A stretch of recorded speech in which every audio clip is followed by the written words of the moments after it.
अब हम मन के जीते जीत पाठ से अभ्यास माला देखते हैं।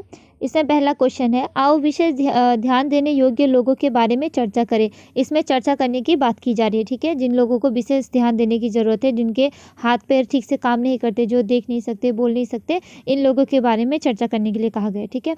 और 2 नंबर में लिखा है क नंबर क्वेश्चन, शीला अपने पिताजी के साथ कहाँ गई थी, ठीक है। शीला अपने पिताजी के साथ क्या है, स्वतंत्रता दिवस के समारोह में गई थी, ठीक है, अपने पिताजी के साथ। दूसरा क्वेश्चन है, जन गण मन संगीत सुनते ही सब लोग क्यों खड़े हो गए। तो जन गण मन संगीत क्या है, हमारा राष्ट्र संगीत है, जिसके सम्मान में सभी लोग खड़े हो गए थे, ठीक है। नेक्स्ट है, शीला को कौन सा गीत बहुत पसंद आया। शीला को सारे जहाँ से अच्छा हिंदुस्तान हमारा गीत बहुत पसंद आया। शीला को क्यों आनंद मिला। शीला को क्या है, नृत्य देखकर, गाने सुनकर उसे बहुत ही आनंद मिला स्वाधीनता दिवस के समारोह पर, ठीक है। सूरदास कौन थे। सूरदास जी एक कवि थे जो जिनके बारे में यह माना जाता है कि वो जन्म से अंधे थे, ठीक है। नेक्स्ट है जॉ नंबर, जोसेफ क्या करते हैं। जोसेफ क्या है, महाविद्यालय के एक अध्यापक है, ठीक है। इसके बाद है, आओ रेखांकित अक्षरों को तोड़कर देखें। इसमें पहला है दृष्टि, ठीक है। इसमें आधा सौ और ट को तोड़कर लिखने के लिए कहा गया है, तो इसमें शौ के नीचे हलंत लगा है, फिर जोड़ ट, ठीक है। दूसरा में है आधा शौ और य, इसमें भी हम लोग शौ के नीचे हलंत लगाएंगे, फिर जोड़ य, ठीक है, श हो जाएगा। फिर प्र में हम लोग क्या करेंगे, प के नीचे हलंत लगाएंगे, जोड़ र, ठीक है, इससे प्र बन जाएगा। और नेक्स्ट है, साहित्य से त्योर लिया है, उसमें से हम लोग तो को आधा तो दिखाने के लिए तो के नीचे हलंत लगाते हैं, फिर जोड़ य, ठीक है।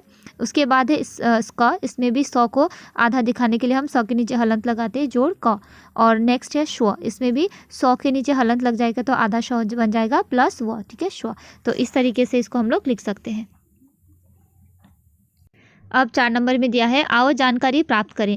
दृष्टिहीन लोग कैसे पढ़ते हैं। दृष्टिहीन लोगों के लिए प्रयुक्त लिपि ब्रेल लिपि है। यह लिपि हाथ के स्पर्श से पढ़ी जाती है, ठीक है। फ्रांस के रहने वाले लुई ब्रेल इसके जनक है। तो यहाँ पे कुछ जनरल नॉलेज की बातें दी गई है, जिसमें दृष्टिहीन लोग कैसे पढ़ते हैं उसके बारे में बताया गया है, ठीक है।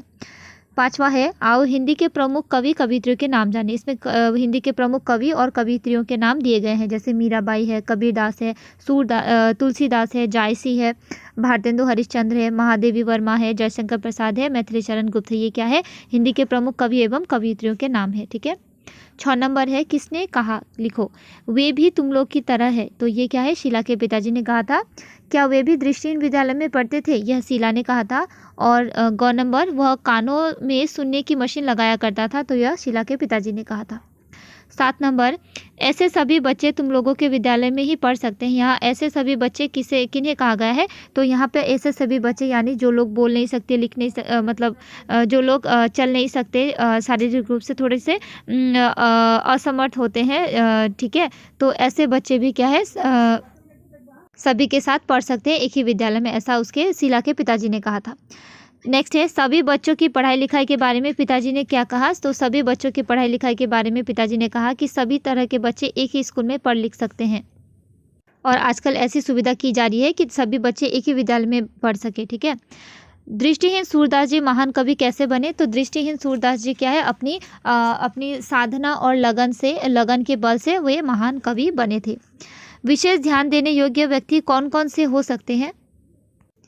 तो विशेष ध्यान देने योग्य व्यक्ति जो है, शारीरिक रूप से जो सक्षम नहीं होते हैं, ठीक है, उस तरीके के जो बच्चे होते हैं उन्हें विशेष ध्यान योग्य व्यक्ति कहा जाता है, ठीक है। इसके बाद है 8 नंबर, आओ समूह में चर्चा करें। विशेष ध्यान देने योग्य व्यक्ति के अधिकार क्या क्या है। तो विशेष ध्यान देने योग्य व्यक्ति के भी पढ़ने लिखने का पूर्ण रूप से अधिकार है, ठीक है।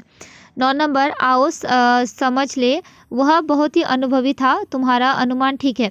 तो इन वाक्यों में था और है से किसी काम के करने या होने का बोध होता है, इसे क्रिया के रूप, ये क्रिया के रूप है, ठीक है। तो मतलब था और है से हमें क्या है, किसी भी काम के होने का बोध होता है, और किसी भी काम के होने का बोध जो होता है उसे हम क्रिया कहते हैं।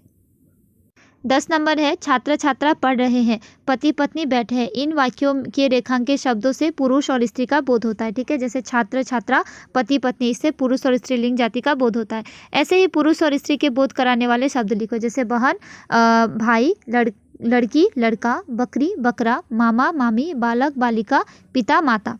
यहाँ सूरदास के बारे में कई बातें उल्लेख किए गए, जैसे जन्म हुआ था 1478 ईस्वी में, अनुमानिक है यह। उनका जन्म स्थान क्या है, ब्रज का सिही नामक गांव, वे हिंदी के कवि थे, और मृत्यु हुई थी 1583 ईस्वी में, यह भी अनुमानिक है। अब इन बातों के आधार पर 4 वाक्य लिखो, जैसे कि सूरदास जी का जन्म 1478 ईस्वी में हुआ था, उनका जन्म ब्रज के सिही नामक गाँव में हुआ था, वे हिंदी के महान कवि थे, और उनकी मृत्यु 1583 ईस्वी में हुआ था। इस तरीके के 4 वाक्य आप लिख सकते हैं।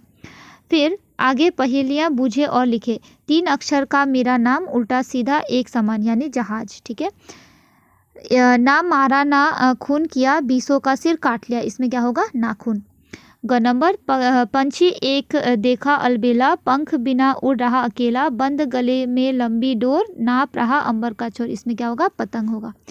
फिर यहाँ पे प्रोजेक्ट वर्क दिया है, हिंदी के कवि कवित्रियों की तस्वीरों से एक एल्बम बनाओ। ठीक है, यह एक परियोजना है। 14 नंबर है, आओ पाठ में आए कुछ शब्दों के अर्थ जाने। शुरू का मतलब होता है आरंभ, दुविधा यानी असमंजस, नाश्ता यानी जलपान, तस्वीर यानी छवि या चित्र, मशीन यानी यंत्र, बैसाखी यानी पैर से चल न पाने वाले व्यक्ति का सहारा। ठीक है।